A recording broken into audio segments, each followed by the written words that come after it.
It is 1 p.m. I will now call the March 18th, 2024 board workshop of the Wenatchee School Board to order.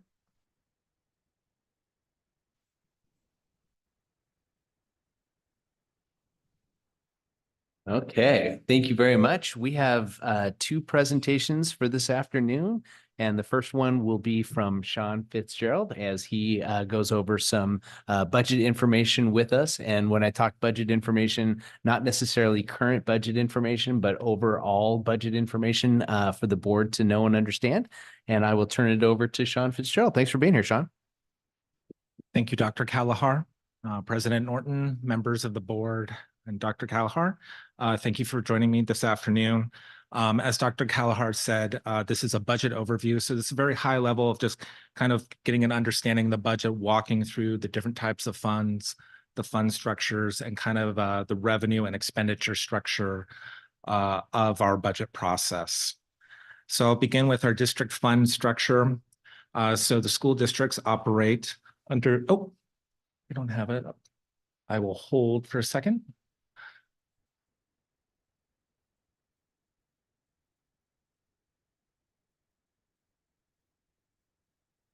Great. So to begin with, the district fund structure, school districts are operate under a governmental accounting finance system and are organized and operated on the fund basis. And so a fund is defined as a fiscal and accounting entity with a self-balancing set of accounts for the purpose of carrying on specific activities or obtaining certain objectives related to regulations, restrictions, or legal limitations. The district uses 5 funds, which vary in size based on the district's total budget. Our largest is the general fund, which makes up 90%, followed by capital projects at 4.5%, debt service at 4%, and then both our ASB and transportation vehicle funds make up less than 1% of our total budget.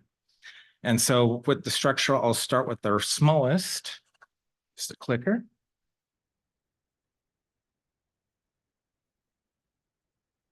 Not responding. There we go. So our transportation vehicle fund, there we go. The purpose is for this fund is for the purchase and major repair of pupil transportation equipment. In other words, for school buses. Our primary revenue source comes from state reimbursement for depreciation on the buses. The district can also receive revenue sources through a transportation vehicle levy, non-voted debt, or a transfer from the general fund. And our expenditures, as mentioned before, again, is for yellow school buses only, and we record when those buses are delivered and not when they are ordered.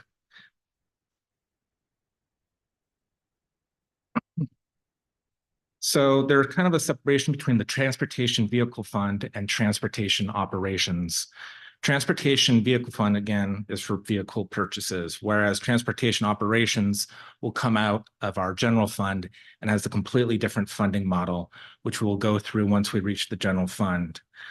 Basically, the budget process is that OSPI provides us with our spreadsheets to calculate our depreciation reimbursements.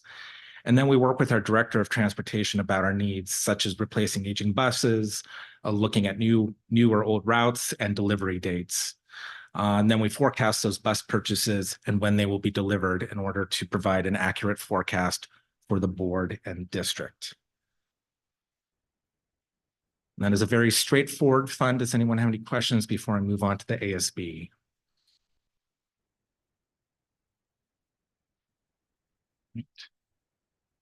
Our associated student body, again, this total budget makes up less than 1% of our activity and is designed for cultural, social, recreational, or athletic nature, and for extracurricular non-credit events. And this fund is financed from establishing and collecting fees, fines, and donations. And these funds are legally restricted. So in other words, they cannot be used for other district purposes. They are solely there for the students. The budget process, again, relatively straightforward. So each school student body is responsible for preparing and submitting for ultimately school board approval an ASB and revenue and expenditure plan for each year. And so generally ASBs will prepare their budgets in May after student elections. And then each club, sport, or organization will submit their budget plan to their ASB which then is combined into the school's budget and submitted for review. The finance department will review these budgeted submissions, ensuring that the budgets are balanced and are reasonable. And then after review, finance will upload this ASB budget into the district's overall budget for school board review and approval. Any questions on ASB? Actually, I do want to make sure I remember correctly. Primarily, this is high schools, but middle schools also have a share in this. And just to make sure, elementary schools do not. Correct. Right. Moving on to our debt service fund. Again, the purpose for the debt service fund is paying the interest, principal and interest on our bonds to finance school construction and renovation. We make payments every June and December. Our largest payment is December because it's interest and principal there combined. We have one outstanding bond left with our 2010 bond paid off in the 21-22 school year. And then again, as we all recently know, that we were able to refinance our 2014 bond, so it's now the 2024 bond, saving taxpayers $6.6 million over the remainder of the bond term. And we will pay off this bond in 2033.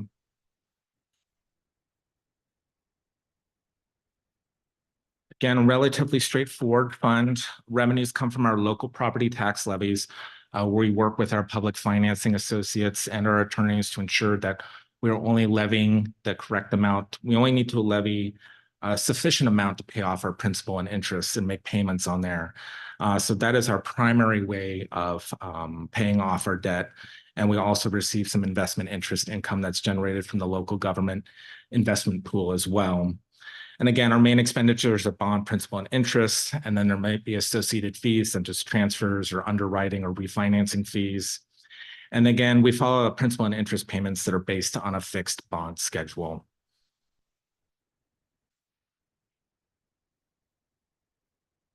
Any questions on debt service? Yeah, I do have another one again, just to clarify. Sure. I know that for the major debt service, the levy and taxes only fund the bond. There's some investment interest coming in. When a bond matures and is fully paid, if there is any remaining a reserve in the debt service fund, what happens to that? So that's something we would follow up with our public finance associates and our legal counsel just to ensure we're allowed to carry a fund balance in there for cash flow purposes. But if we're going to hold on to it, we're going to look into the future about what we want to do with it. So I don't have a final, it can be used for future bond payments. But other than that, we are allowed to carry some fund balance in there. No, that answers what I wanted to know. In other words, there is a possibility of small restricted carryovers. Correct. Yeah. And just to add, we do work with, again, our finance associates and legal counsel to ensure that we are not carrying too much. And then we would follow next steps if we were.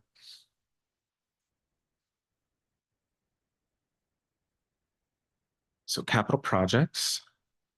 So again, primarily it's for the construction or repair of major capital facilities, such as our school buildings, but it can also be used for purchase of land or improvements to buildings or grounds.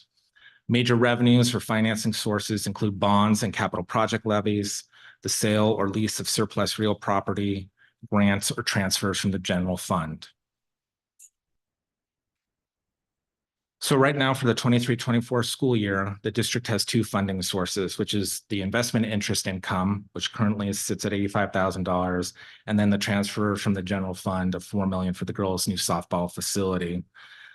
Any unspent funds related to the girls' softball facility would be returned to the general fund. It would not remain in the capital projects fund balance. Currently this year, we did apply for a $500,000 maintenance and operations grant from OSPI, but we did not receive it in order to build up our capital projects fund. So in the long term, the fund balance is not a viable long-term fiscal solution for future construction or repairs. Current projects that I've been working on for the 23-24 school year are the girls' softball facility, the Valley remodeling project, and the fire alarm upgrades at Valley Academy and Mission View. Just a quick overview of bonds versus capital projects levies. So in terms of if the district was looking at bonds, the benefits of bonds is when you passing a bond, you receive the benefit of your revenues 100% upfront, and you can pay it off the term of the bond, which could be 10, 20, 30 years.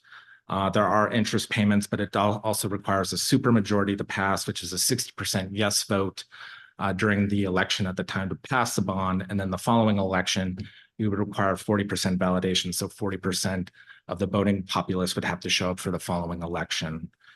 In contrast, capital levies, you're limited, although you don't get the 100%, you are limited to the annual voter approved levy amount that does pass. They go for 1 to 6 years and they don't require interest payments and only a simple majority. So a 50% plus 1, but no validation requirement. Any questions on the capital projects fund? Moving on to the general fund.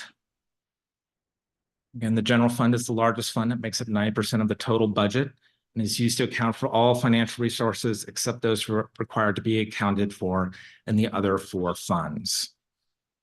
It is primarily used for the financing of district day-to-day operations. District has 3 main funding sources: state, federal, and local. As you can see, our state makes up almost 75%.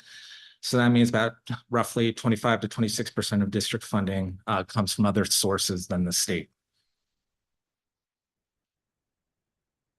State program funding. So state is responsible for funding quite a few of our programs with the district, including basic education, special education, CTE, career and technical, bilingual, transportation operations, running starts, alternative learning assistance program, high cab, and dropout re-engagement. The costs are required to be spent on the allocated funding for each program. So for example, CTE funding can't be spent on special education and vice versa. And all this funding list is not exhaustive. This is some of the major programs that are funded or act as pass-through in the case of Running Start. So state funding is primarily driven by enrollment, and the district is funded through the state prototypical funding model, which is determined by the state legislature. A prototypical school is a fixed theoretical school size that is used for modeling purposes by the state, and districts are not required to staff their buildings according to the model. Funding is generated based on the grade level reported than a school's classification. So like in our case, even though 6th grade is part of middle school, it would still be classified at the elementary level for the state funding purposes. And then also funding is also generated based on the program. So CTE enrollment is going to fund CTE staffing and operations only, whereas the basic education enrollment funds are going to focus on basic education staffing and operating costs. The basic education formula is complex and includes a variety of funding factors. Some of them we will go through, including the difference between staff-student ratios for different grade levels, separate staff allocations, whether you're admin, a teacher, or classified staff, allocations for MSOC or substitute teachers, or if you're a CTE program. So all these variety of factors flow into the formula to calculate the funding for the state, from the state. So to start with student enrollment, and as we can, student enrollment is reported to OSPI on our head count and a full-time equivalent, our FTE, on the monthly count days of each year. A student who's classified as 1.0 would be a student who goes to school all day. And funding is allocated through the annual average full-time equivalent, or AAFTE, which is adjusted every month. And then in limited cases, headcount is the basis for funding allocations and not SPED. And that is the case for our special education program. They use headcount. And then on the right-hand side, you can see how enrollment generates the formulated staffing units through the prototypical funding model, which I'll go over in the next slide, which leads to the generation of salaries and benefits and our MSOC. So here is the 2022-23 staffing positions. And basically, This is the allocating for staffing units from the prototypical funding model. So here we have, if you take a look at it, the funding model treats an elementary school that you would have 400 students enrolled, a middle school would have 432, and your high school has 600. So that is their model. It doesn't reflect the different types of schools throughout the state. Then on the right-hand side, you have the kind of the breakdown of what is the kind of the staff types. So we have our administrative staff, which are our principals, our program directors, our instructional staff, such as our teachers, our nurses, our librarians. Then you have classified staff, which makes up everyone else. Office support, custodians, maintenance and operations, and even classified admin. And so looking at these formulated staffing units, you can see that, okay, let's just start with elementary principals. So the second line item, we have 400 enrollment. So if we had an elementary school of 400 student FTE, that would generate 1.253 FTE for a principal. But if we go down to like a psychologist, it would generate only 0.075 FTE. And so just to remember, we use 1.0 FTE as someone who is fully staffed. So how does that translate into more recognizable numbers? So this would be the number of students needed to generate 1.0 FTE in staffing positions using the state model. So you would need, for principals at the elementary level, 319 student FTE to generate 1.0 FTE for a principal. And if we go down else, if we look at middle school social workers, it would take 7,200 students, or 27,000 for a psychologist. That is not, number is not incorrect. So you can see when we look at the state funding model and why we rely on other funding sources such as our local levies and our federal grants in order to provide the resources and staffing we need for the district. And just for context, so for example, if we look at psychologists, if we go back to the previous slide, we have a 0.075 funding for 400. Well, currently we're staffed at about 8.6 FTE for a psychologist. So you can see where we are focusing our resources and what we receive from the state. I know that's a lot of information. Is there any questions before I move on? I do have one actually. If you have variable size schools, is the state formula linear? And so let's say an elementary school has 500 students, you get 1.25 times each of those allocations. It's straight linear and proportional, no matter the size. It doesn't take in individual schools. It'll do your aggregate enrollment. So it takes so elementary, when they say elementary schools, they're going to treat every student enrolled from kindergarten through sixth grade into that formula. So basically, small units would not have a different loading from big units. They would all use the same loading. Correct. Did I see that the state changes the prototypical funding model this legislative season? Yes, they change it every year. Is this reflecting the changes? No, not yet. So, but I will say one of the biggest changes, whoops, going too far back. There was a large increase in funding. I won't say for this year, but since the COVID years, we have seen more increased funding. So the school nurses, social workers, and psychologists have and counselors have seen a consistent increase in their allocations. So this staffing position was much larger. The gap was much larger before COVID, but they have increased it for this year as well.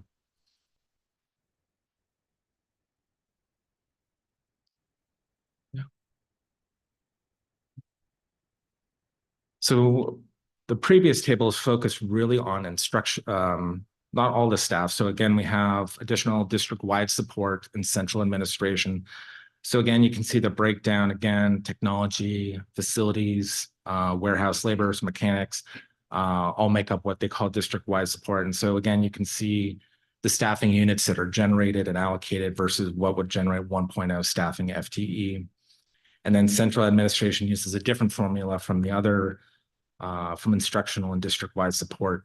And basically it's 5.3% of staffing units generated across the rest of the positions. And just for context as well, these do not fund or generate admin staff for CTE, skill center, or categorical program staffing. So it doesn't capture all admin staffing to run other programs such as those. Salaries and benefits. So after enrollment generates the formulated staffing units, it will now generate the salaries and benefits, and then we'll move on to MSOC. So salaries and benefits are provided based on an assumed statewide average, which again is separated out by the three categories: instructional, admin, and classified. There's also the regionalization factor, and then an experience mix factor, and then health benefits and how they are generated by the state. And I'll show those in the next slide. Oops, I'm sorry about that. All right, there we go. We got some numbers, 23, 24. So again, we can see the average salaries for each three main areas. And again, this is based on a minimum statewide average salary from across statewide. It's annually adjusted for inflation. Generally, it's done by the IPD or the implicit price deflator, which they adjust annually. And then those can also be increased by regionalization or experience mix. Mix factors, which reflect regional and experience differences in cost to recruit and retain staff. And again, unfortunately, the district is losing its regionalization funding in 24-25 and does not qualify for the experience mix funding. Also, see lots of percentages. We see health benefits. So again, these are the numbers we receive from the state in order to fund benefits. Health benefits go to SEB, and the remainder costs would be falling on local or federal funding. Sean, just a quick question Sure. on that. When you're looking at the staff type and the allocation value, does that number change based on years of experience in the district or time? Okay. It does not change on experience. That would be determined by the district's collective bargaining agreement.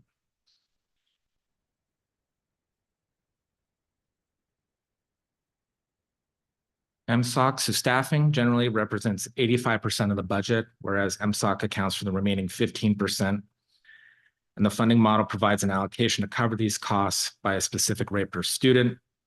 And again, the legislature sets this funding model for basic ed, skill center, and CTE. And if you're a 9th through 12th grader, you also receive additional basic ed funding. Again, the legislature will adjust these for inflation or costs each year in the annual budget. And then to ensure that districts are annually spending the MSOC allocation, districts must disclose during the budget development process whether spending will exceed the amount of anticipated state funding. So districts have to ensure that what the state is providing in MSOC costs will be spent at the funding level or more. And if you're not, then you have to provide reason to the state for why you're not doing that. Before I move on to different types of funding, is there any questions on the prototypical funding model? Moving on to special education. So as mentioned before, special education enrollment is based on headcount and not FTE. And it's broken out into 4 different categories: preschool, transitional kindergarten or TK, tier 1, K, or other tier. And so the differences between tier 1 and other tier is how much time does a student spend in the general education settings, and the state has based that on 80%. So a student is classified as a tier 1 student if they spend 80% or more in the school day in general ed. And if you spend less than 80%, you would be classified as other tier. Districts receive more funding if they're classified as tier 1. And funding is currently capped at 15% for the current year. It has been raised to 16% for the 24-25, of BEA resident enrollment. So as of February 24, our SPED funding is at 14.4%. And so as this time when we're having declining basic ed enrollment and increasing SPED enrollment, that gap is going to close. And so if that gap is exceeded, funding must come from elsewhere, so from BEA or local funding.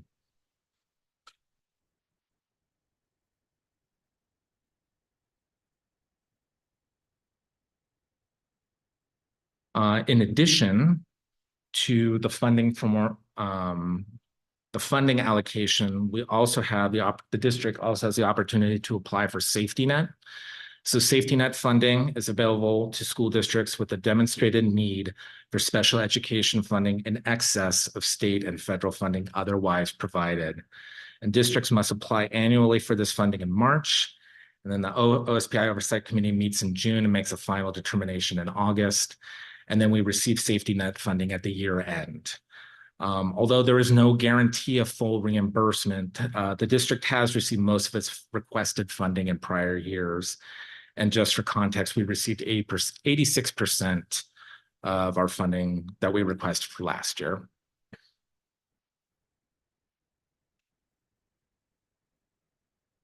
Transportation operations. So again, different from Transportation Vehicle Fund. Again, another complex formula that's known as the STARS, or Student Transportation Allocation Reporting System. So a district, it's based on a number of factors, including your ridership. What's your ridership? Basic ed students, special ed, foster, McKinney-Vento, homeless students, number of stops and destinations, the area you serve, and then transportation provided to high school students by non-high school districts. So a lot of factors flow into this spreadsheet, and it calculates out, and the district's going to receive either the lesser of the number that comes out of this funding spreadsheet, or what we spent last year.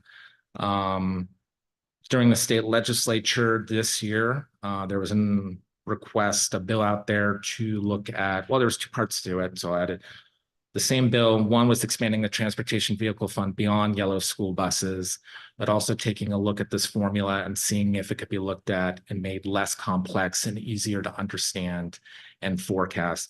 Unfortunately, the bill did not pass. So there's not going to be any changes this year to expanding the vehicle fund, or whether this formula is going to be revamped.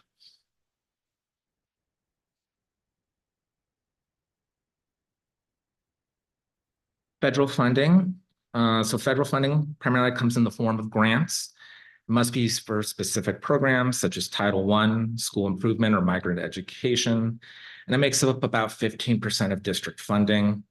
And the funding allocations depend on the grant application and the award and how they are going to be used. Just a quick aside, when we're dealing with expenditures, unlike our other, state or local, with federal grants, we have both direct and indirect costs. So grants required for us to set aside a certain percentage to address indirect costs. So that's overhead. So federal agencies are aware that it's not just the personnel that are working right there with the federal grant. If it's used for Title I or learning improvement, we know that there are indirect costs going to human resources or the finance department or maintenance and operations, and those are taken into account and really set aside from the rest of the grant. And so it's usually a small percentage. Just for context, ESSER is about 3.7%. And it depends on the grant. It's not significant amounts, and federal overhead costs are a lot less than state overhead costs. But that's one distinction. And then finally, the expenditures are monitored and reviewed by federal agencies before they reimburse the district. And then our state auditor's office audit our largest federal programs annually. Any questions on federal funding? Local funding. Local resources make up the remaining 11% of the district budget and are primarily funded by our local levy. They go to activities that are not funded by the state or federal funding, including our athletic programs, music programs, and technology. Levies require a simple majority of 50% plus one yes votes to pass, and can be won for 1 to 4 years. There are limitations to levies, both related to tax rates and enrollment. So a district's max levy will either be the lesser of $2,500 per pupil, or a rate of $250 per $1,000 of assessed valuation. So just for context, in the district's last levy, we went out for one set at $2.10 per 1,000. But also we have to take in mind the enrollment lid in case Despite rising assessed values in the area with declining enrollment, that does put a cap on what the district can collect in future years. And then finally, our current levy expires in December of 25 and will need to be replaced in order for the district to continue providing for these programs.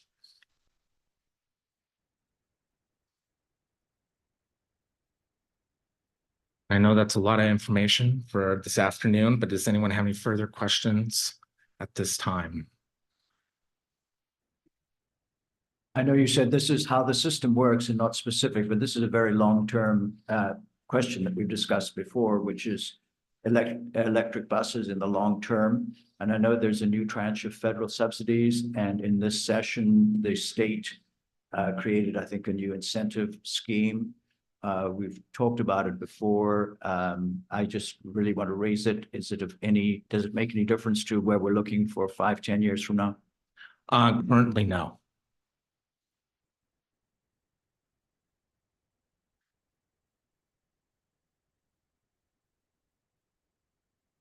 That is a lot of, whoop.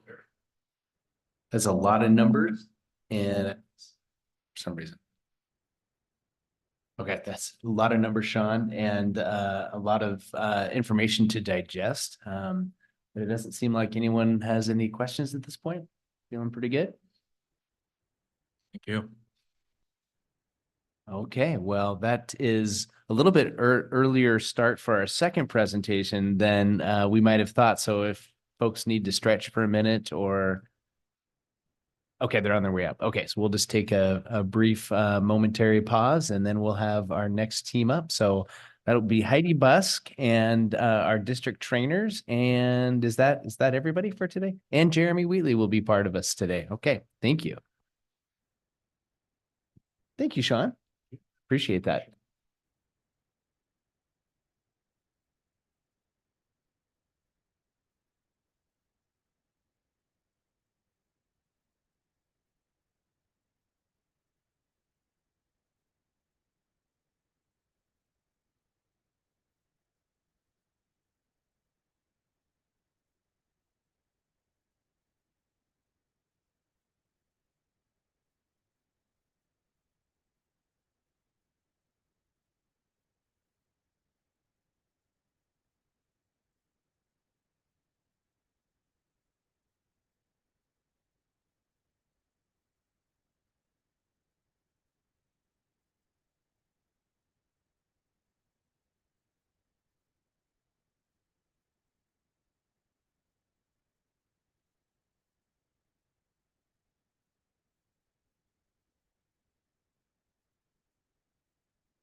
I want to thank everyone for their flexibility. We kind of had estimated that our budget presentation might take a little bit more time, have a few more questions, but Sean expedited the presentation well, and there were a few questions. So we appreciate everybody being able to run upstairs as quickly as you can to take care of that. So I'll hand it over to Heidi, Jeremy, and our district trainers and let you guys get started. Thanks for being here. Now it's on. Okay, we're just waiting for the slides.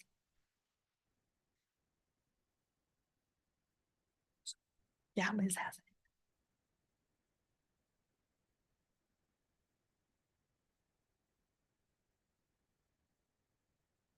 All right, well, welcome. We are excited to be here today to share a little bit more information with you about multilingual education.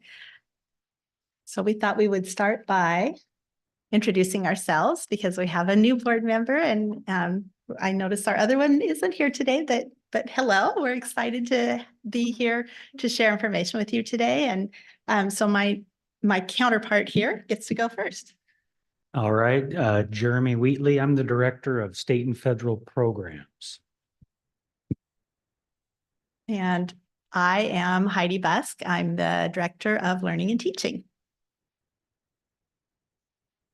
Hi, my name is Anaisa Lemus-Polito. I am the ELD trainer for elementary. My name is Brittany Acho. I'm the ELD trainer for grades 6 through 12. So our outcomes today, in our short time together, we're hoping to help you develop a better understanding of the purpose of the Transitional Bilingual Program and English language development. Also to understand how our Wenatchee School District Professional Development Plan supports equity. And then also the best part, our trainers are going to lead you through some experiences. So you get to experience our WSD Essential Instructional Strategies for integrated and designated ELD. And I know we talked about that earlier, and we're still coming back to that again because that is the importance of the work that we do. So part of what you're going to hear are a lot of acronyms, and of course we live in this world. And so we're going to take a big view and then we're going to bring it right down to what our teachers and students would actually experience. So that's what we want to do for you today. So the first acronym is TBIP. So this is the program that this is the bilingual program at the state level. So OSPI, Transitional Bilingual Instructional Program. So when we think of bilingual education, multilingual students, this is the program that first and foremost serves them. And so I've got it. there we go. So one thing, the context that is very important to understand is TBIP, multilingual ML learners. It's a subset of our students here in Wenatchee. So this just gives you an idea, this graph up here gives you an idea of who is it we're talking about, because that's very important context for this conversation. We have roundabout, let's say 7,000 students in the district. If we were to break it out into our two largest demographics, we'd have our white students, Anglos, and our Hispanic. Hispanics run around 52%, give or take. So TBIP is a subset of that group. And so this sort of illustrates who it is we're talking about. And I think this is important because there's a lot of equity work around some of the data discrepancies between our Anglo learners and our Hispanic students. But this is a subset of that work, but we believe that it's the work that we're doing to the whole system relative to these 1,700 students that then will impact the larger group and some of those concerns kind of down the road. But I just thought it was important that we understand this is the targeted group that this program serves. And so we have about 1,700. So what happens is when students come to us and they register, one of their required forms is a home language survey. And that is what starts the process. So any family, any student that has a language other than English, whether it's their first language, their home language that they use in the home, they indicate that on the home language survey. If a student or family, when they register, if it comes in English, English, English, we don't see that. They get registered, they go to school, and everything's fine. If they indicate any language other than English, that's what starts the timeline for TBIP or multilingual education. And right now, as it stands, we have about 25 languages in the district. Our top second language, of course, being Spanish, but behind that, Vietnamese, Chinese, Japanese, and Punjabi. And so when you think about what you're going to learn about services, keep in mind that this is appropriate for students of any language. It's not just driven by Spanish. And so that's why I kind of keep that in mind. What we do is good for students of any language that is where English is not their primary language. And so when we think about language, we are thinking around 4 domains. So that language screener is given in English. And it's a brief assessment to see where students are at, because the objective of these services is really singular, and that is English proficiency. Our job within TBIP is to move students from where they're at in their native language or language other than English, and we want to get them to English proficiency as quickly as possible. And that's measured with the WIDA. You're going to hear another acronym. The WIDA assessment that's the language assessment. So basically a quick timeline here. Let students receive a language screener. They get placed into a TBIP program. I'm going to explain that in a moment. Each school has maybe one or a multitude of programs to serve those students. And then every year they take a WIDA assessment. We assess that language. And then with any luck, within a few years, they are able to exit program. But even when they exit, it is our obligation to monitor their academic progress for 2 years. So we want to make sure that the language needs are not getting in the way of academic progress. And then you're going to be hearing one of the primary on that journey to English proficiency is ELD, English Language Development. And that takes a couple of different forms. It can be small group, whole group, designated, or integrated. And you'll find out a little bit more about that as we go along. So program models. So a student, they come to us with the home language survey. They indicate a language other than English. And so then we assess them. And then depending on the school that they are registered at, they will fall into one or more of these programs. So for example, the one TBIP model is the dual language. We do have a 50-50 dual language program at Lewis and Clark. That is 50-50 Spanish and English. We have an early exit program at 3 elementaries, Mission View, Lincoln, and Newberry. That is a program where students come in at K and they transition out in the 2nd grade. Supportive mainstream are a general set of supports that we have at all buildings. Sheltered instruction, depending on the number of students that are within a specific language group, we might have, for example, a whole math class that is all Spanish speakers. And we're able to serve those students because of the majority of one common language. We can use a teacher and have that content class serve them best. And then a newcomer program, those would be students that are new to the United States or to Washington.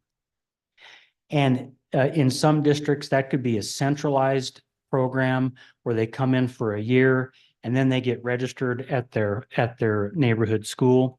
We do not do that. We have newcomer supports at all buildings.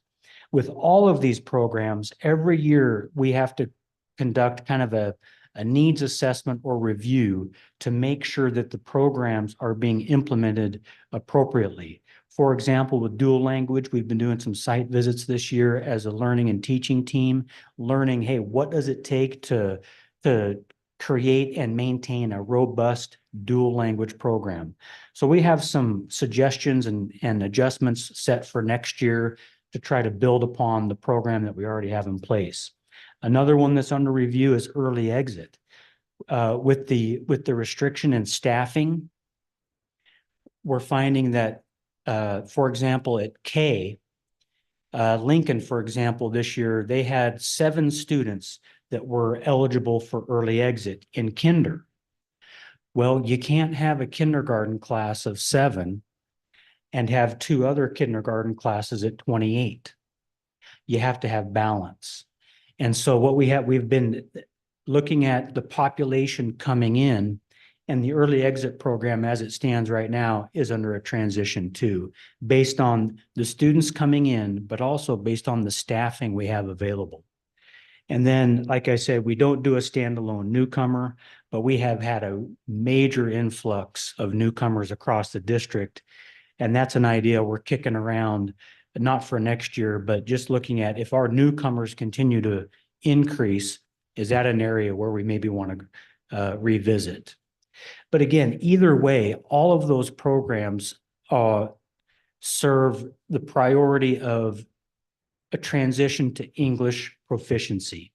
And again, so the priorities are that, and then the English language development, whether that be designated or integrated. So we're going to kind of go a little bit more specific into what is ELD? What does this look like for a student? As I mentioned, WIDA is the overarching assessment, and Washington is a member of a consortium. There's many states across the nation that use WIDA as their language guidance. For you today, really, it's best thought of as 4 domains. Language is defined within 4 domains of listening, speaking, reading, and writing. And when a student is assessed, they get scores in each of those areas. And then we get a composite score when it comes time to, when we look at, okay, how's a student doing? We look at the composite as to whether or not they stay in the program, but we can drill in deeper within one of these 4 domains to try to really pinpoint where their needs are. As far as the composite score, the state has criteria that allow students to exit program. When we look at, so it's a 6-point scale. And there's different levels for exiting, but the bottom line is a 4 at a composite level, a 4.0 is what gets you exited at the K1 level. Otherwise, it's a 4.7, and that's under review right now. OSPI is beginning to walk that back a little bit. That's a very high score nationwide. They're walking that back and considering how a student does on their English state assessment. Whereas if they get a 4.3 and they're getting proficient on the state assessment, that might qualify them to exit as well. Again, either way, what we're seeing are students, the majority of students are landing between that 3 to 4 range, which is very good. They're just right on the fence of approaching an exiting score, which is very good. So one thing to consider about language is WIDA is when we assess students for English proficiency, it's at a very academic kind of level. And this is one, as we learn more about the progression of language, this is a good representation of what that looks like. So you have students that might operate very well at the social level. When they talk with friends, they talk with family at home. even kind of within the community. Their language, they're speaking English. They may sound, they're bilingual. But when you really look at academically, are they accessing the vocabulary at that academic level? That's a real challenge. And so our goal with our trainers is to move students from that social language that's just common in the home and the community into a language that you would find more appropriate in the classroom at that high academic level. And so English language development takes kind of two forms, integrated and designated. Integrated is language support that is embedded throughout all content. So think of strategies that all teachers might use to GLAD strategies. There's different sets of strategies, but integrated would be appropriate for all teachers, all contents, where they're designing their lessons specifically to address those language needs of those multilingual learners. And designated has to be specific language instruction at a designated time.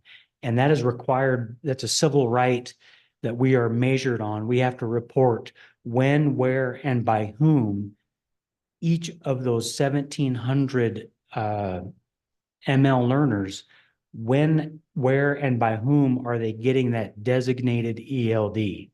And so that has to be within the schedule. And so we use our trainers. Again, our trainers are tasked with kind of moving this work in throughout our system at each school through each teacher.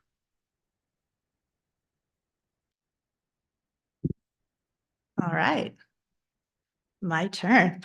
So how do we do that? That's a big ask, and it's a lot of professional development for our teachers to understand how to meet the needs of the learners in their classroom, and how to drill down to providing designated ELD support. So that specific focus on language development for 1,700 kids. That's a lot.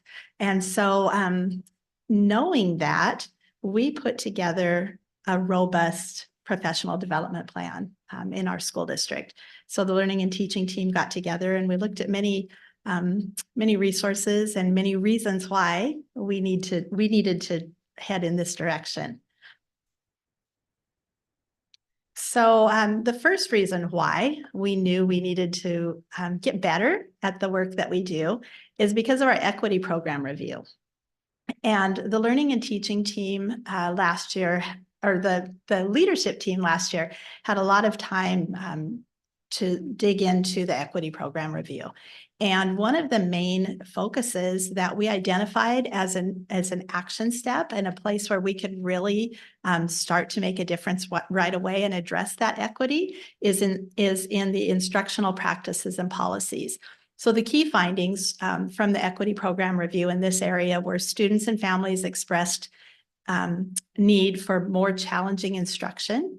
Students and families express desire for stronger support for students with disabilities, and educators would benefit from district level support in developing skills and common language around cultural responsiveness, equity, and social emotional learning. So those were important ideas for us to consider as we developed our professional development plan and looked at next steps as a leadership team. So the next steps that we identified in this area and that we have taken action on already, the first one is, they are tiny up there. I'm going to turn my head this way because it's really tiny on my screen also. Research best practices in inclusion of special education students and provide intentional and focused professional development on inclusionary practices. The strategies that we are intentionally providing professional development on this year are best practices for not only our multilingual learners, but also our students with learning differences. So that's an action that we're taking that's really impacting our students. Research teacher behaviors that communicate high expectations for students. That is a key for equity, and it's also a key on our Marzano instructional framework.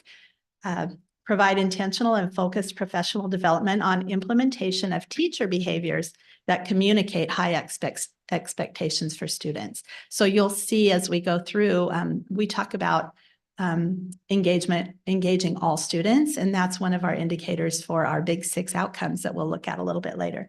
Research evidence-based practices that foster cultural responsiveness in classrooms, provide intentional and focused professional development on culturally responsive practices. And Dr. Zaretta Hammond wrote a book called Culturally Responsive Teaching and the Brain. And she talks about being culturally responsive means setting the stage for your students to feel safe, to be able to access the rigor and to grow in their abilities and their learning in the classroom. So she really talked a lot about setting that stage for students to demonstrate their academic abilities and feeling safe to do that. So that is another area that when we talk about our professional development and how we're growing our teachers, the strategies that you'll see today and the other strategies that we are working on with teachers really help set that stage for safety in the classroom. And I know we talked about that last year at one of our workshops. How do we get our kids to feel safe enough to talk in the classroom? And we're working on that this year. So we feel really good about that. So we took those ideas back to our learning and teaching team, and we identified 2 essential questions that help guide our professional development focus. How can we, as a district, collectively take ownership for accelerating the language development and content outcomes for our multilingual learners? And what high leverage strategies can we use to engage 100% of students in rigorous academic learning? Those are our 2 essential questions that helped guide our work. And from that, we did a lot of research. We looked at John Hattie's effect sizes of what are the best practices to impact student learning. We looked at OSPI's recommendations for multilingual learners. We looked at Marzano's instructional framework. We looked at all of those things, and we determined that these high leverage strategies are evidence-based strategies that we will guarantee across our system, and we're working to guarantee that. So it's happening in every classroom across our district. Still a work in progress, but because they are excellent strategies for all students, but they are essential for accelerating the learning of our multilingual students and our students with learning differences. So academic discussions and structured partner talk. So providing the tools and resources and then the support for all of our students to be able to have academic conversations or to use academic language during their class time. Academic vocabulary and language and how to specifically teach that. So we raise that support for all students to be able to access that academic vocabulary. And that is a designated ELD, that classifies as a designated ELD strategy, teaching that academic vocabulary and the language structure, how the English language works. And then in the elementary school, we've really also focused on math language routines because we know our students need to be talking about their thinking and using that language of math to be able to be more, to be able to achieve in that area and to feel safe and comfortable in that area. So those are our instructional strategies that we focused on. And you'll see that there are many strategies that fit inside of those, but the focus this year is about getting our kids talking in the classroom and just continuing to give them the tools they need to be able to grow that language. And all of our students are language learners, not just our multilingual learners and not just our students with learning differences, but every student is a language learner in our classroom, and they all benefit from these strategies. So these strategies also support our Big Six Future Ready outcomes. They directly relate to Big Six number 1. The data we collect shows us if what we're doing is working. That's where students receive and participate in grade level or beyond standards instruction and assignments. Big Six outcome number 2, students feel belong and they are connected when they're talking with with students in their classroom, when they are sharing their ideas, when their ideas are valued, when we have structured A/B partners. So one student talks and then the other student talks. One student listens, the other student listens. It raises that feeling of belonging in the classroom. And then Big Six outcome number 3, read on grade level. We are continuing to support that as we use these strategies. So this is a robust professional development plan. We know change takes time and at least 3 years to see complete success across our system. We want to continue to grow that. But this is provided to every teacher in our system, system-wide, to guarantee that no matter where our students are in any classroom across our district, they are receiving highly effective instruction through these practices, and they're happening in every classroom every day. So when that happens and we can guarantee that, that's the work of equity, that students are getting those strategies and having those opportunities. So Jeremy and I went over a lot of information, and we have a little bit of time for questions now before we go on. So what questions do you have?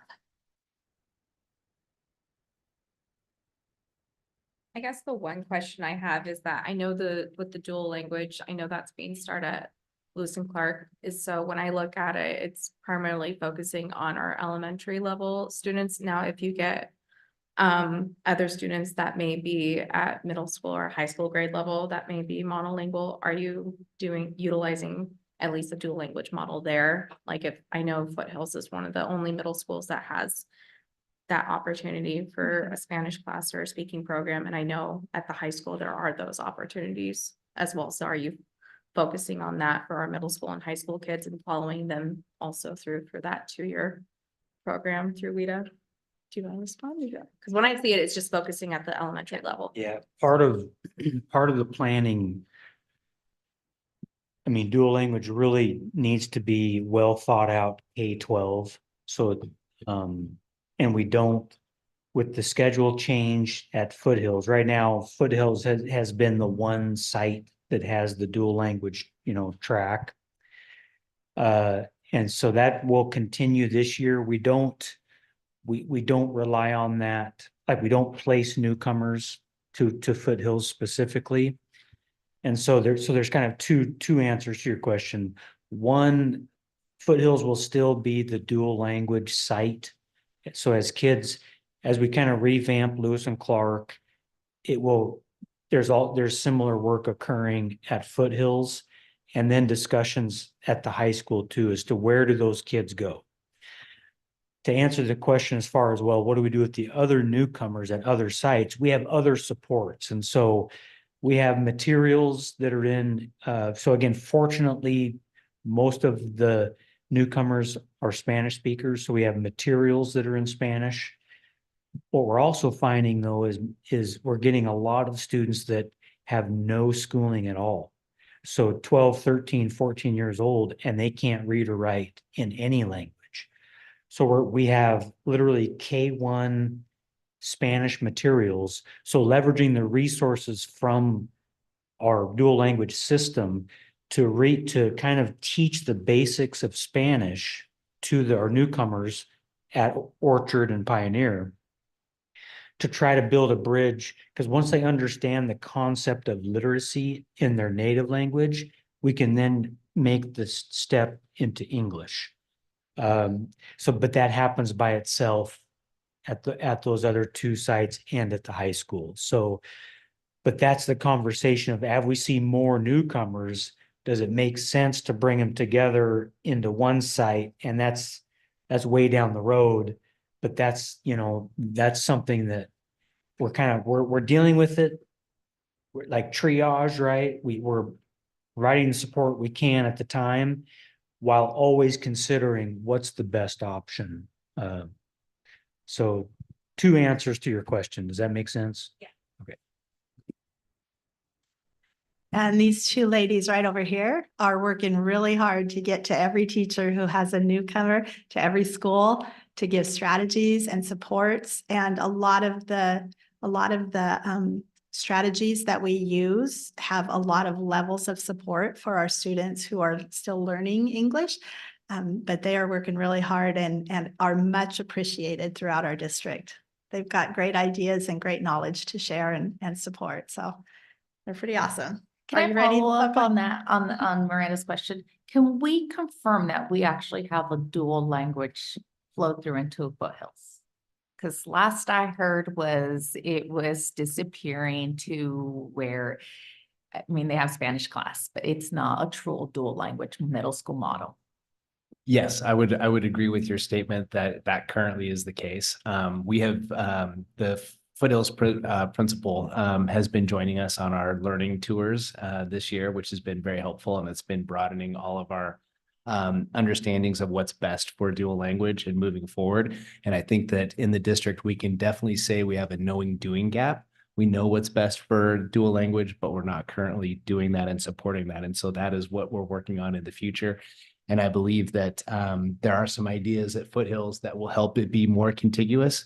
We have to now work on parents from Lewis and Clark choosing Foothills as opposed to going to their other schools so that we can maintain and grow that program as well. So there are some possibilities in the future. I think art was one of those that was being discussed as a possible area or content area that could be Spanish only. We would have other art as well for our English speaking students, but that would be one of the content areas that would be offered aside from Spanish language arts. Well, and I think it's something that, as we, move out of this budget deficit and, Yes. I think we moved away from that. We had a pathway, and I believe in some ways it wasn't fully supported at the middle school level.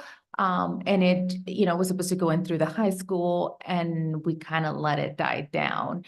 With our number of, you look at the demographics at Lewis and Clark, and it's a mix, right? Which is great to see.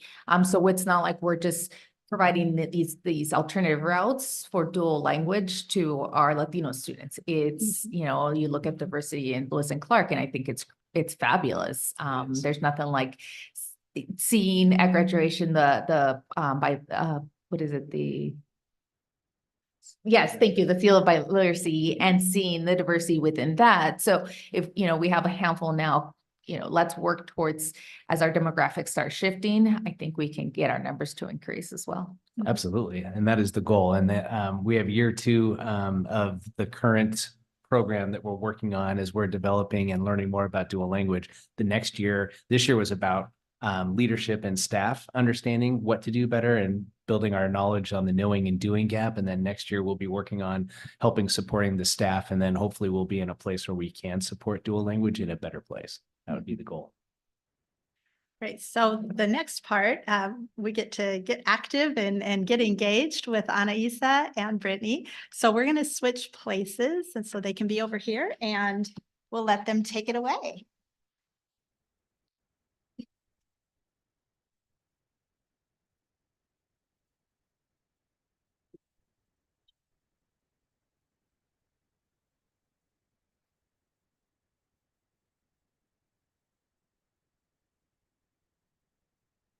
Hi, everybody.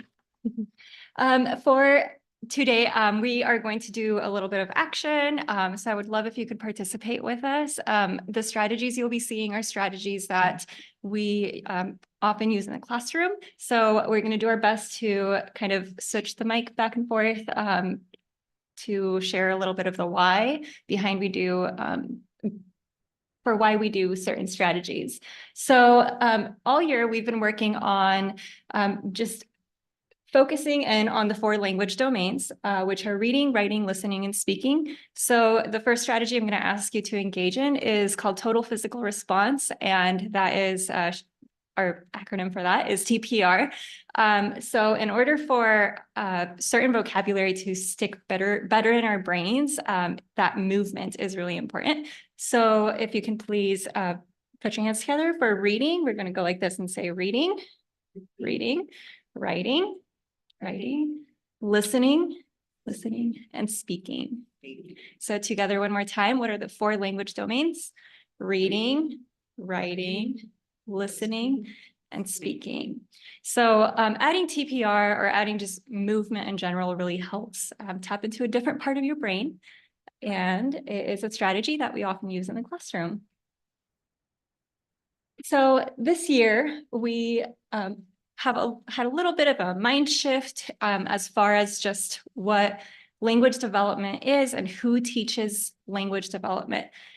Typically, it all kind of landed on one teacher or one individual to teach language for our students.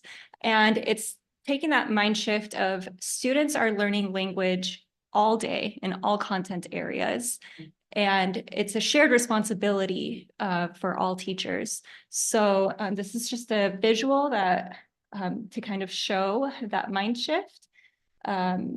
And again, it's a shared responsibility of all students or of all adults, and kind of moving away from, oh, those are Anaisa's kids for language time to they're our students.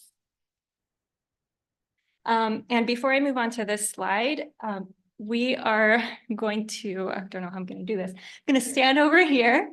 Oh, there we go. And we are going to be working on a chant. So there we go. I have a chant here on educators, and chants are another way that we can engage students, and you will be using TPR again. I'm going to do my best to do the actions. I would love if you can see it from afar, or if you can join with the chants or with the actions. This is a strategy that we use in our classrooms for vocabulary and just to really start formulating some sentences later on. So it's called Educators Here, There. This is a GLAD strategy. And again, just to support language. So for educators, the action we're going to be doing is this. So this is educators and sign language. So we'll go out and go like this. So anytime we say educators, that's the term we will, or that's what we will be doing, educators. So here we go. Is it okay if I hold your mic? Thank you. Here we go. Okay, here we go. Please join in when you're ready. Educators here, educators there, educators, educators everywhere. Passionate educators instructing daily. Innovative educators planning collaboratively. Patient educators listening attentively, and data-driven educators intervening quickly. Educators in the classroom, educators next to students, educators under the fluorescent lights, and educators on the playground. Educators here, educators there, educators, educators everywhere. Educators, educators, educators. Thank you. I know that was a little bit hard to see. So thank you, Heidi. In the classroom, this is a chant that you could come back to as a brain break. You can come back to and process it. I did bring some pictures. So the next time we would do this together, you might have some visual supports, have students turn and talk about what are some of those academic words that you would find. So here's a picture of fluorescent lights. I will add that right here. You can draw sketches, and I'm really just supporting more of the vocabulary side. And one thing you'll notice is it's color coded, and that leads to the next strategy. So Anaisa is setting students up to be able to do the next step.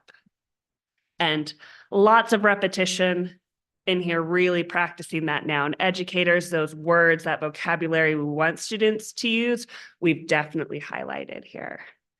And so we quickly want to talk about some integrated strategies. And Anaisa has shown us one already, and that is using visuals. And so we know we can build context for our multilingual students and all students when we pair words with visuals. So this is a visual from a 10th grade English classroom up at Wenatchee High School. So everything you see in the next few pictures are things being implemented across the secondary system currently. The next one is GLAD, PSYOP, UDL, thinking maps. a lot of acronyms again. We'll stick with GLAD because NISA has just shown us a chant. And one thing we've worked on this year is academic vocabulary and how do we explicitly teach academic vocabulary? One way to do that is with a CCD, a cognitive content dictionary, where we're having the word, developing a meaning, using examples, and drawing picture or gesture. So this comes from a 7th grade math classroom over at Orchard Middle School, where for each one of their vocabulary words, they have gestures that they practice throughout the week. They introduce this on Monday and then use the vocabulary as they go. Another integrated strategy is comparing and contrasting between languages. We know there's power in using both languages to further academic success. And so again, this is in our morphology units in the ELA classrooms. We have words in English and Spanish. So as we're looking at prefixes, Greek and Latin roots, they're pretty much the same in both languages. And so we can start building that knowledge with students, especially your newcomers. If they know that sub in Spanish means under, they can see submarine, they're going to know part of it means under. And so they can start building those connections in their brains. And the last one that we focused on a lot in the PD Heidi mentioned is oral language development and practice. We know students don't necessarily like to talk, but they have to. And so we give them very formal ways to talk. And at times it's awkward and they don't like it. And it was a bit of a struggle at the beginning of the school year. And we had lots of teachers saying, wait a minute, they're not doing it. And we just told them, stay the course, they will. An example of this is when doing close reading, we script out what we expect students to say. Otherwise, we're going to get 1 to 2 word answers using social language. And so this is how 7th grade over at Pioneer actually scripts out their conversations about close reading. And so these are integrated, meaning everyone in the classroom is having access to these. So we know they're essential for our multilingual learners, but everyone is getting the practice for it. Another thing we're working on this year is building instructional habits amongst our educators. One habit we used to have is we would say, students turn and talk. Well, what happens when we ask students to turn and talk? Your outgoing student who knows all the answers dominates the entire conversation. And the quiet student, which was me growing up, I loved being partnered with someone like Anaisa because I know I could just listen to her and get the answer I needed in case I was called on. But with structured partner talk, both people are accountable to talking. And so it's really working on when a teacher asks a question, do students have a chance to think about their answer and talk about their answer before having a whole group discussion about the question? And so we're essentially eliminating the raise my hand and cold call on student responses of, instead of it being 1 to 2 people talking, suddenly everyone in the class is having a conversation about that question.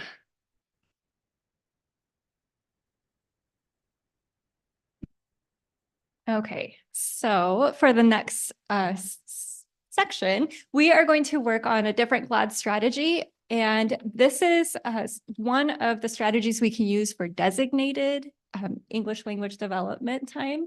And the purpose of this is for students to use different parts of speech and formulate a complete sentence. So we are going to use our chant again to kind of support the sentence patterning chart.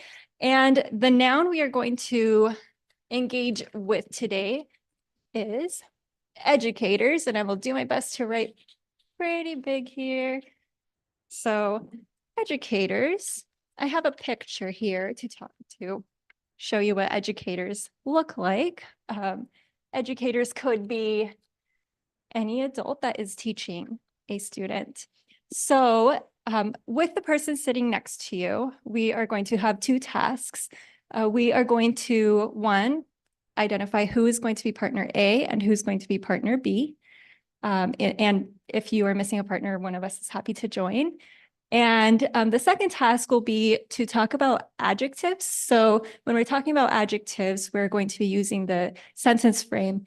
Educators are so, and you'll notice up on the top of the chart, I do have small visuals here to support an adjective. It might be what somebody looks like or what the noun looks like, what it sounds like. And this is really just to encourage students to get started with some of those vocabulary words. And before we do that, if you don't mind, can we go over the chant one more time? So you can hopefully start to pull some vocabulary words either from here or with your partner. So I can do it this time with the mic. Ready? Here we go. Educators here, educators there, educators everywhere. Passionate educators instructing daily. Innovative educators planning collaboratively. Patient educators listening attentively. And data-driven educators intervening quickly. Educators in the classroom, educators next to students, educators under the fluorescent lights, and educators on the playground. Educators here, educators there, educators everywhere. Educators.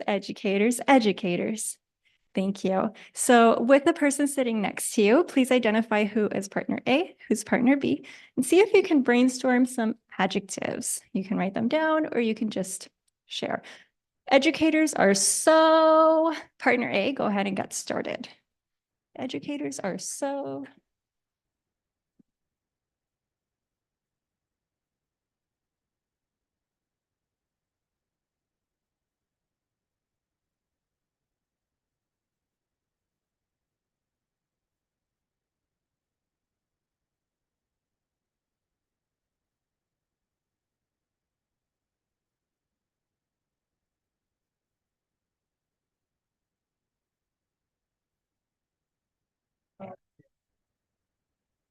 All right, we're going to come back in 3, 2, 1. Thank you. So another GLAD strategy is also something that we use to get everybody's attention is showing the 0 voice signal. So I just did a quick countdown, held my hand up, and that is a visual for all of our students to know, oh, it's time to regroup. So adjectives are so, partner A, if you were partner A, can you raise your hand for me? Thank you. And partner B, raise your hand. Thank you. Can I have a partner B share out? Educators are so, what was that? Loyal. Thank you. Different one? Caring. I'm going to draw a little heart next to caring.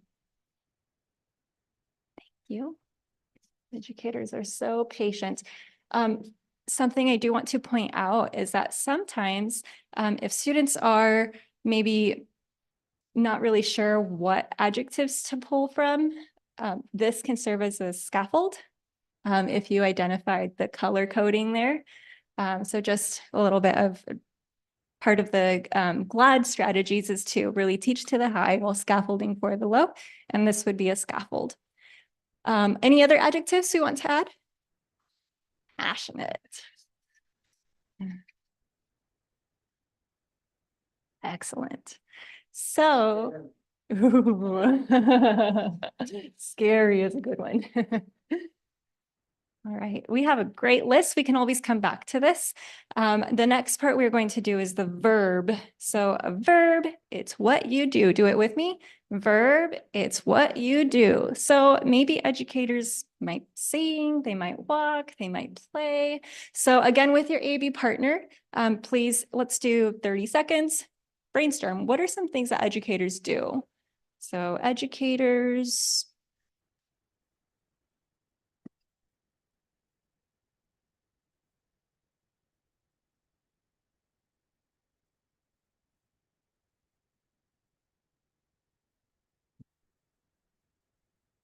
Okay, we're going to come back in 3, 2, 1. Awesome. Thank you. And I saw some of you going like this. That's wonderful. It looks like you know the zero noise. So typically students, when they see the teacher hold their hand up, students will join in. So the verb, what do you do? This time partner A. If I can have a partner A, just do a quick share out. What do educators do? They talk. And I'm going to draw a mouth here with a speech bubble. They help and they instruct. Okay. Anything else? Plan. And I'll draw a little paper with some words there. So again, you'll see the sketches that I'm doing in there, just a quick visual. Doesn't have to be anything fancy or printed. Excellent. And we're going to skip over to the prepositional phrase. So a prepositional phrase is where educators talk, where educators help. So now we're looking at the noun and the verb to help us come up with a location. So I drew a little picture up here of a cat on top of a log or inside.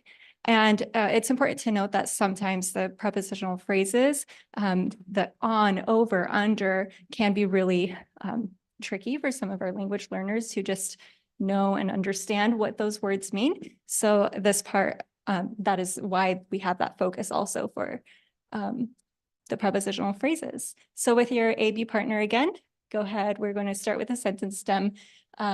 Educators blank, or educators talk, or educators help. Where do they do these things? So you can get creative with these too.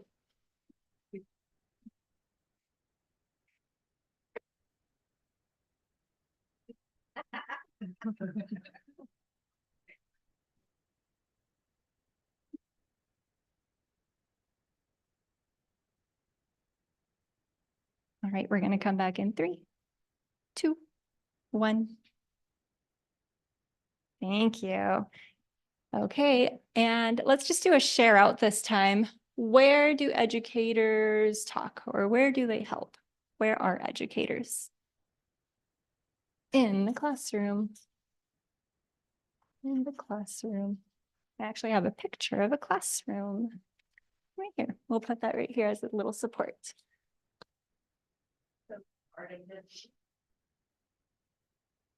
Part of the strategy is trying to identify what students are going to say in the classroom was in our chant. And so Anaisa thought that might come up, had a picture ready to go. So it's kind of predicting where students are going to go with their answers.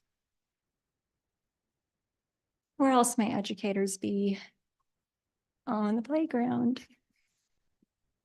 On the playground. Here's a picture of a playground.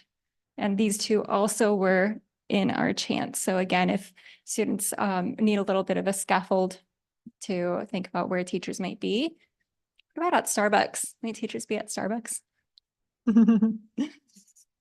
Our students are getting so creative with these.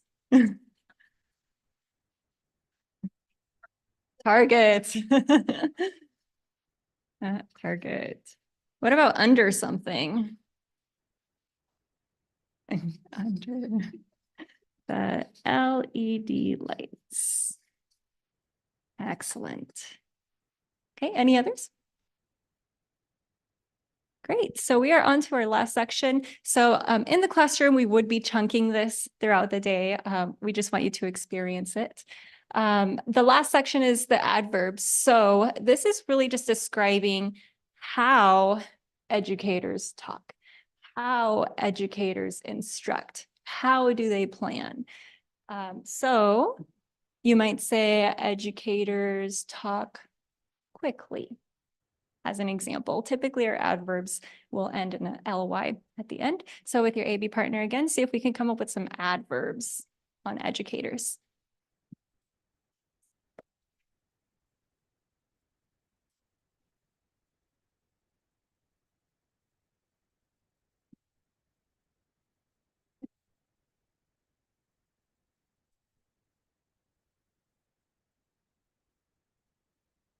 Okay, we're gonna come back in 3, 2, 1.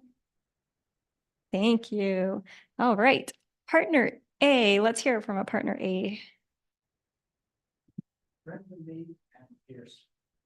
They might talk friendly, oops, friendly and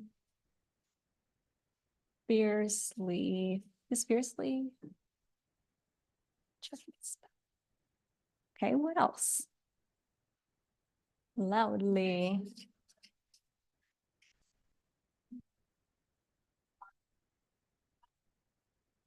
Quietly.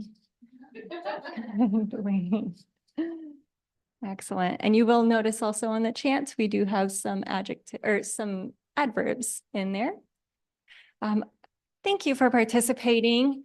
The way we would really wrap all of this up is by handing sticky notes to students, and students would engage in creating their own sentences. So they would be down at the carpet. We would be doing all of this together. And for adjectives, let's say we have loyal and passionate educators. What do we want them doing?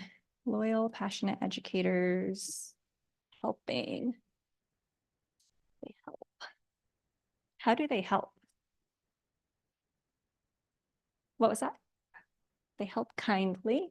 Where are they going to be doing this?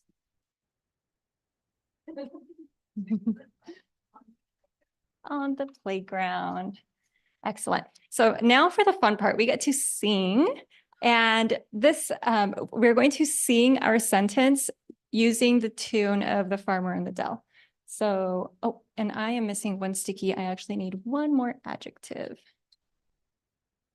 Maybe loyal, caring, and passionate. So the first time we sing this, we are going to go adjective, adjective, noun, adjective, adjective, noun, adjective, adjective, adjective, noun, verb.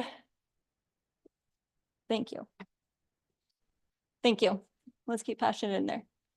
I just did this in a K1 class. Theirs is a little bit differently. Verb, adverb, prepositional phrase. So if you can see it from the back, or if you cannot, it's loyal and passionate. Educators help kindly on the playground. So let's go ahead and sing it together. Loyal, passionate educators. Loyal, passionate educators. Loyal, passionate educators help kindly on the playground. Thank you. So now you have just, thank you. You've just said a complete sentence using different parts of speech. And we just went through a whole glad process doing that. So thank you for your cooperation and for joining in on the fun. So when we look at this strategy and we look at the 4 language domains, students are having to read a chant.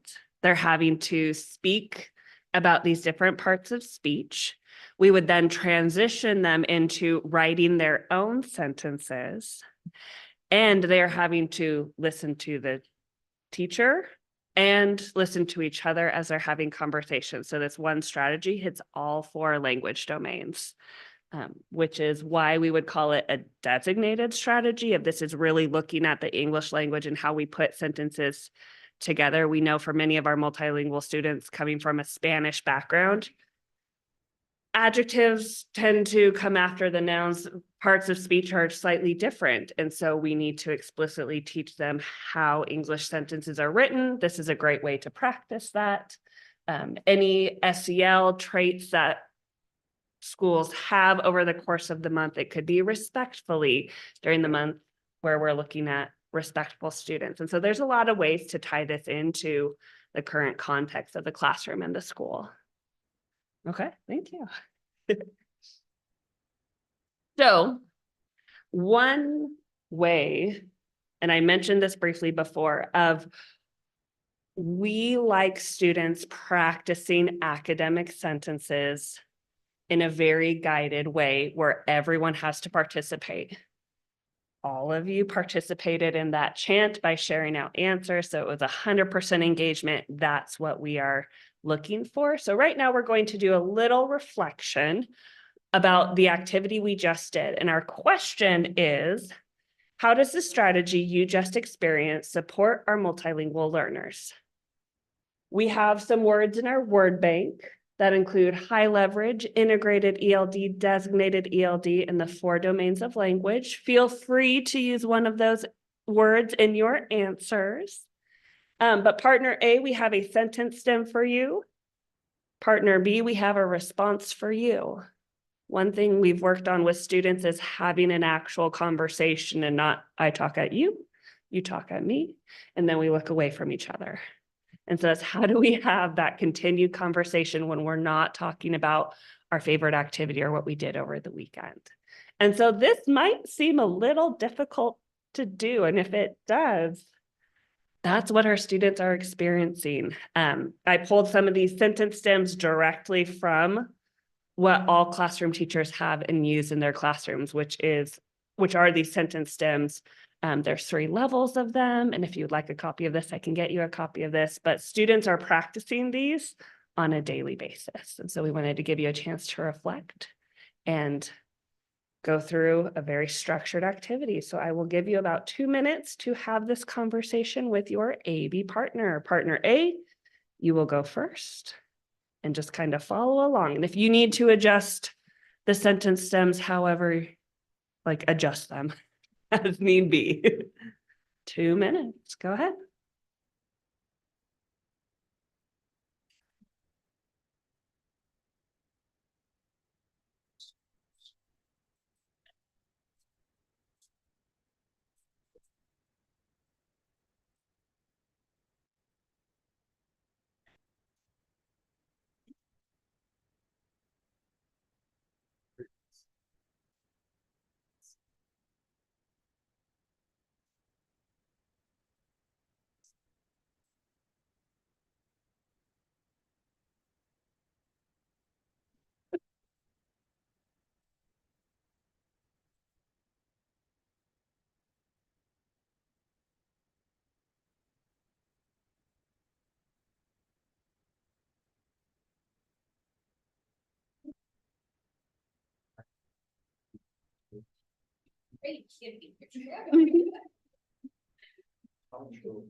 About 30 more seconds.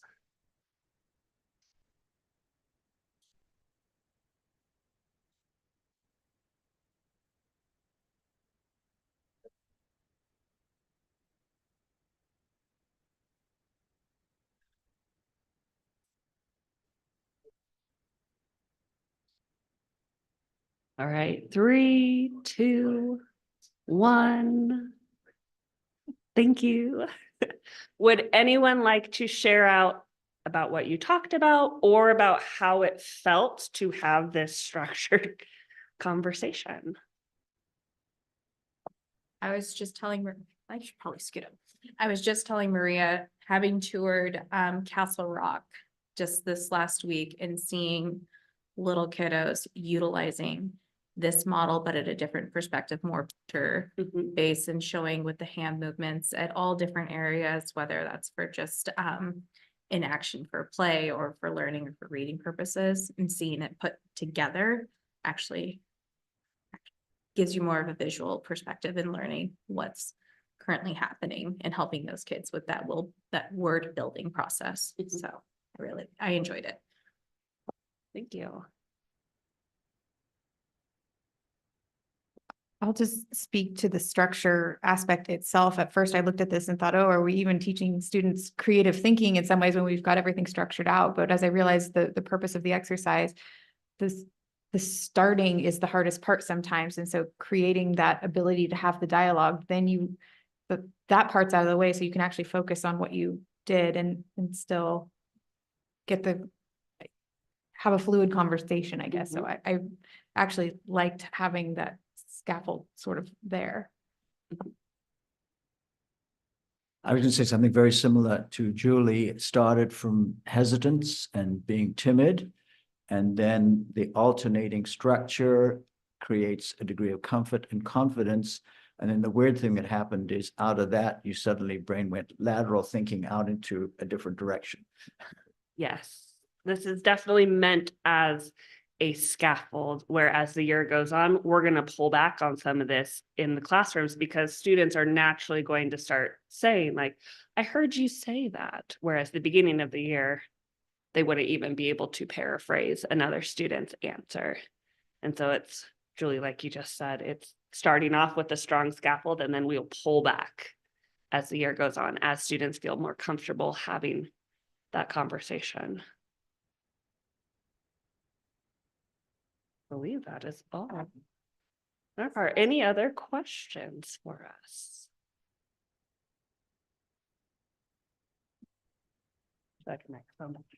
Oh, I can just stay there. Yeah, I can just stay there. We don't have to switch again.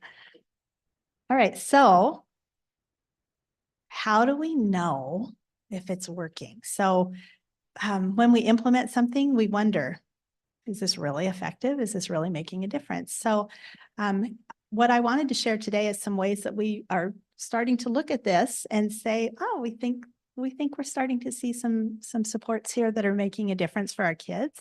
And so one of the ways that we monitor progress is we have data sheets for our common formative assessments. And our teachers enter the data and they talk about students and student learning.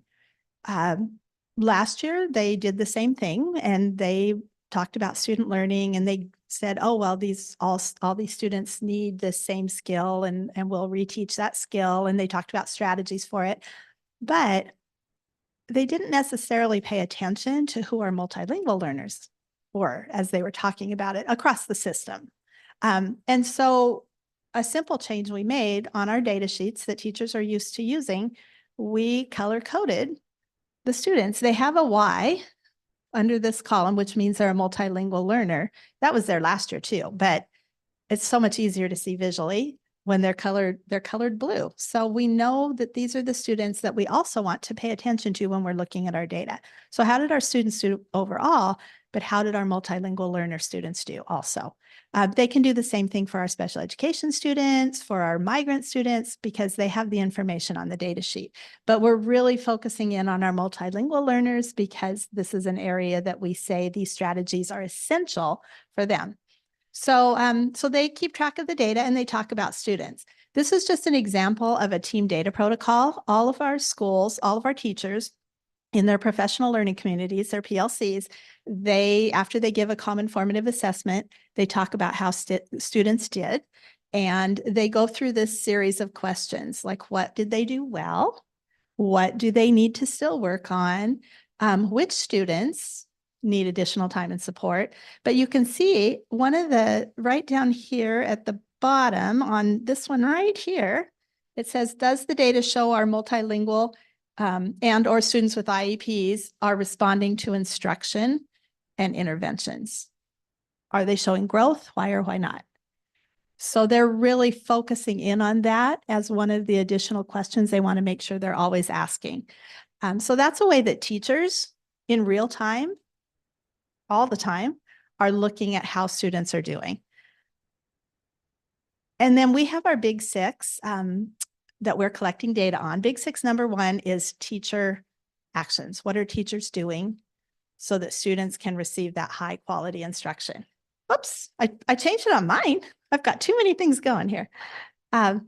So we collect 3 different indicators when we go in on learning walks. We collect a lot more data than that, but 3 feed into our big six number one. And so in 2022-23, standards-based instruction was observed because remember in that big six, number one, it's they're receiving standard, grade level standard or beyond. So we had yes 77% of the time, partially was 13, and no was 10% of the time. And so this year, we've done 240 observations in 2023-24 so far, and standards-based instruction was observed 82% of the time. Partially was 13, so it might have been maybe leading up to the standard, and we saw that because we're only in classrooms for 10 minutes. And then no was only 5%. So we're seeing improvements in that. And that is the work of our PLCs. And also, it's not just if it was on standard, but it's the text they're reading on standard? Are the questions that teachers are asking, is that grade level standard? So it's all related to our strategies also. And then Big Six learning walk data, standards-based instruction was observed. Whoops, the next one, sorry, got to click it. There we go. This is teacher uses strategies intended to elicit 100% student engagement. That's what you saw today.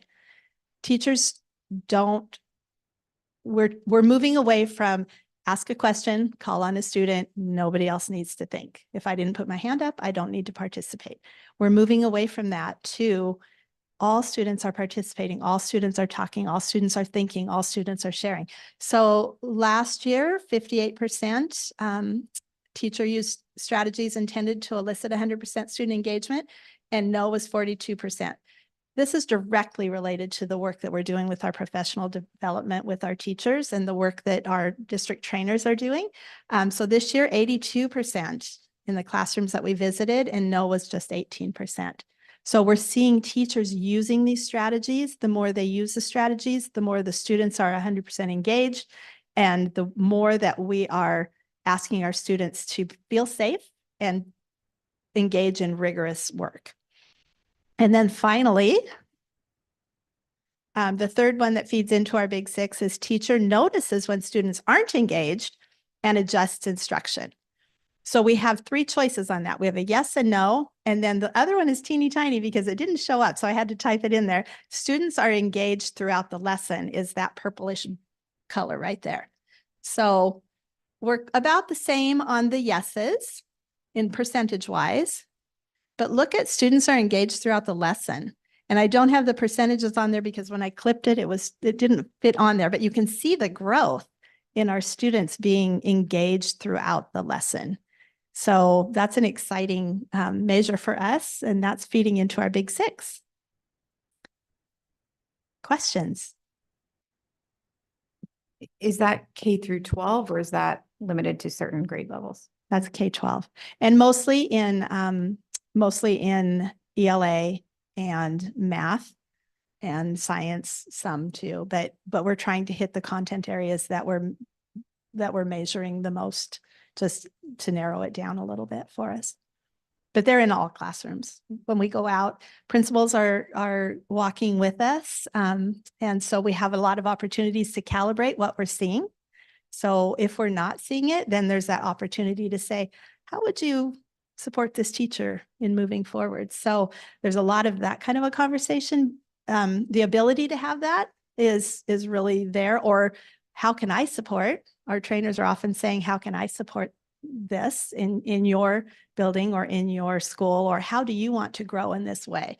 So, and then principals are also going out on their own with their assistants and collecting this data now because we feel like we have good calibration. So it's the Learning Walk tool has been really good for us to be in classrooms. With the data monitoring piece, the slide that you showed, so you have an identifier when it's a multilingual student. Is there an identifier that tells the instructor whether it's a level 1 versus a level 3? Yeah, that's a great question. They have that data this year. They have that information, and they learned more about the levels at the beginning of the school year at our first professional development opportunity. And then the list of students was shared, and then it's updated regularly with their specialists, ELD specialists in their building. So it's not on this data sheet, but they know who their students are and their levels this year. And they have resources to like leveled questions for different levels of students. Yeah. This is kind of an obscure question. There's a lot of color, both in what the teachers use and in what you're using in GLAD. And I kind of got an education about a year ago from a web designer about how not to use color because many people can't see it very well or use shading. The professional providers of your software, are they using the best techniques for, say, the 15% of the people who aren't going to see color very well? Yeah, this is not software. So this is our own created data sheets and our own created form. Most of our data protocol forms don't have color like this. They just have that because I think that team or that school decided that they liked it. But yes, we know we even have some principals who are not able to see color. Yeah. So we do have, you can see the numbers are in there also. And they know it's a 3, a 2, or a 1. So 3 is proficient, 2 is approaching, 1 is below. So they can utilize the numbers, but our teachers beg for this conditional formatting color. They love it overall because it's at a glance, a really easy way for them to see where kids are. But great question. Yeah. Okay, I have another question. How did, looking at the percentage of teachers that, are not doing or not quite there with the classroom strategies, then it makes me think of cultural competency training.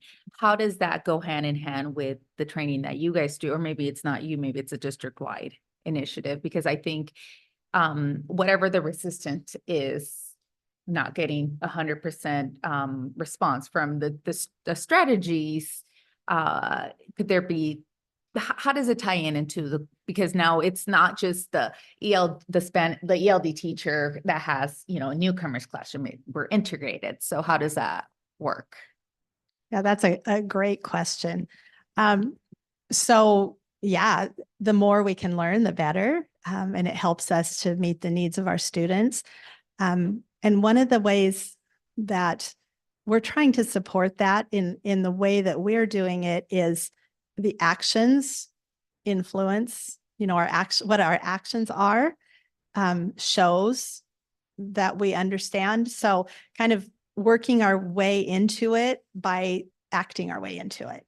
But definitely understanding what we've often seen in the past is that if we have a student who might be struggling, we lower the rigor, we lower the expectation because it's our heart. And that's not what's best for our kids. And so that's part of that cultural competency to understand that and to know that we believe that all students are capable and that it's our job to find those entry points for them and build that scaffolding to help them get to here. But definitely, as I said, like Zaretta Hammond was I got to attend a workshop that she put on several years ago, many years ago now. And just from one day walking away with that a deeper understanding of cultural competency was really impactful for me and is for all teachers that get to experience that. And I bring this up because again, the demographics of our district, but also there's nothing more disheartening from hearing as a board member from parents or students that, we are embracing this through integrating our multilingual learners into the classroom. But when you hear parents or students saying, well, this teacher says you can't speak Spanish in the classroom, or, there's something more there, right? And so, and maybe this is not the right place for this. And having experienced it from my student school, there's a lot of the just derogatory conversations among students. And so as we move into the next year or so, we need to continue to create and reinforce those safe spaces for all of our students. But I think in particular with the language piece and our multi-language learners. Yeah, I would agree. And I think addressing those conversations head on and not being afraid to tackle those conversations when they come up is going to be key to this process. And then the different levels, I think what I heard is resistance potentially in the classroom. And I think that we're growing that. And I think that the different layers of the professional development that we're going to have, not only this year, but also in the years to come, are going to help people understand and see the benefits their students can get when they do participate and they do embrace these practices, because it's huge. And that's why I'm so proud of this work. And so we have more questions, but before we run out, I want to take time to thank the four of you, not only for the presentation, but for the work and for taking the learning that came from our leadership team last year, as we talked about, and we tried to fully understand what is happening with in our district with regard to our promise statement that's on the wall, and then understanding and kind of dissecting the equity audit and the equity program review. This work just speaks to that in a huge way. And so I'm very proud of the work, and I know you are all proud of the work, and it's impacting students each and every day. So thank you for that from the bottom of my heart. And thank you for bringing to the board information that is so necessary for our board to understand around our strategic plan in 3 different areas. So thank you very much. And any other comments? We still have a few more minutes. Well, we are just so grateful to get to spend time with you today. These 2 ladies, I tell you, they are amazing out there in the field, just doing the work every day and helping teachers feel supported. And sometime we'll come back with ideas about what we're doing with our newcomers and some of the work that's happening right now to support our newcomers. So we'd love to visit with you again and share that. But thank you, Jeremy, for being the head honcho in all this work and leading us. And he's doing such a great job of making sure that we are utilizing our funds in the very best way. So thank you. Thank you very much. There any other questions, comments? If not, I will adjourn our workshop.